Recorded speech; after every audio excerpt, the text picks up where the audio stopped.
to put up wall covering in addition to paint. And wall coverings have become so much more rail, up about 7/8 of the way up the wall. And you can see where the ceiling line square at all. It's more of a curve. It's more of a curve from here to here, and then you have the casing that we installed here. So the idea of doing that was to make the room look like it had a tray ceiling. And we thought that that would be the best way to handle a challenging situation.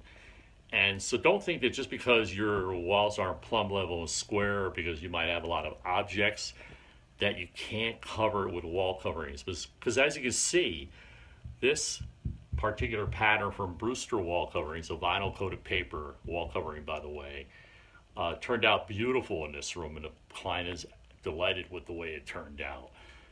So have an open mind when you're doing your decorating. We're glad to help you out, and feel free to call us. It's our number and website address is down below. It's thomaswallcovering.net. Have a great day.